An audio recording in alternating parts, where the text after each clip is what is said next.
I grew up, I was noted in senior high school as the class clown. I was also our former president as the most spirited. Now, the most spirited part came with a really bad thing that I think about it. When I was doing it, I would cheer before high school games.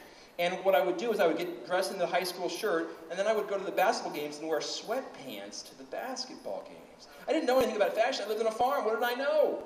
I wore sweatpants, but it wasn't like the tight ones. It was like the really loose ones, so all your junk was swinging around probably, you know? And then I would pull the elastic. I wouldn't let it go. I would pull it up to my calf and then let it drape over. And so you'd see my cankles, for Christ's sakes.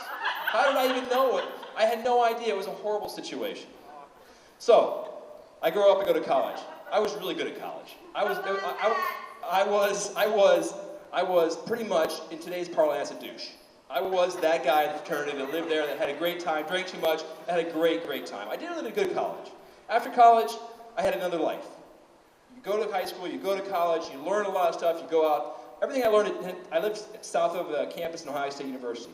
We had a thing where we lived with 5 other guys. One of the guys, his only job was every Friday to put a case of Heineken in the refrigerator.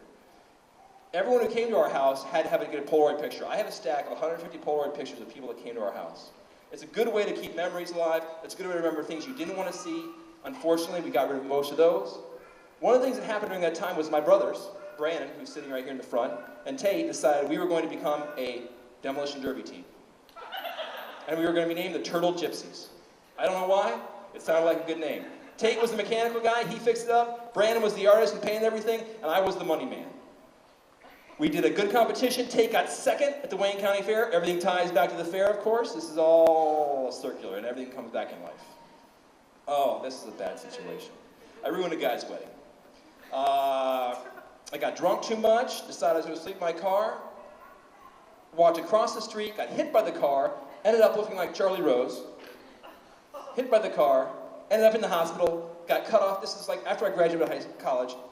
The worst thing I remember was laying there in the hospital room, in the emergency room. There's like 10 people around me, and they're cutting off my green suit, my favorite green suit. Oh, it looks so good.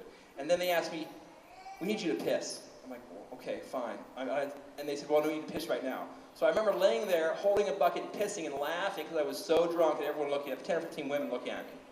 It was one of the most embarrassing situations I've ever remembered in my life. I highly recommend not ruining someone's wedding.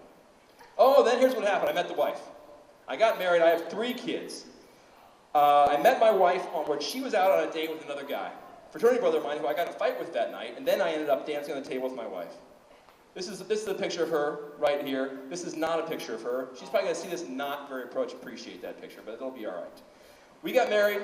3 days before our wedding, I got my appendix out. So the whole entire wedding, everyone knew what was going on. So our wedding was pretty much ruined because everyone would say, as we did a traditional Midwest wedding, I would go out, we would come back in and release people and say, oh, thank you very much for coming. They would say, oh, Michelle, you look great. Bret, how are you doing? Can you imagine a woman going through that where her big day is here and her husband takes the glory from her? It was a bad situation. We got through it and things worked out well.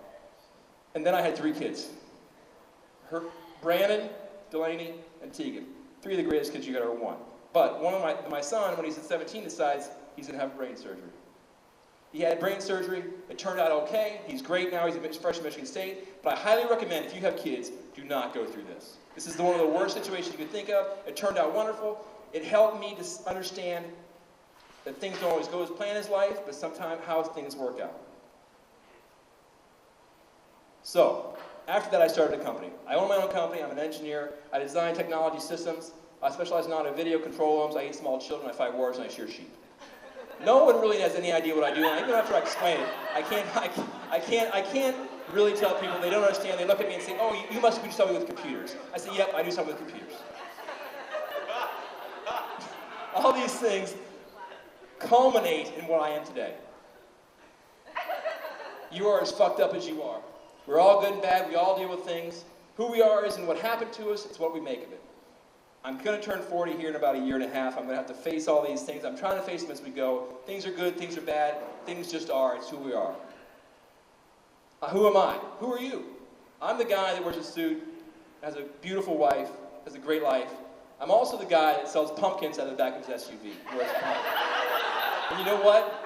That's fine by me.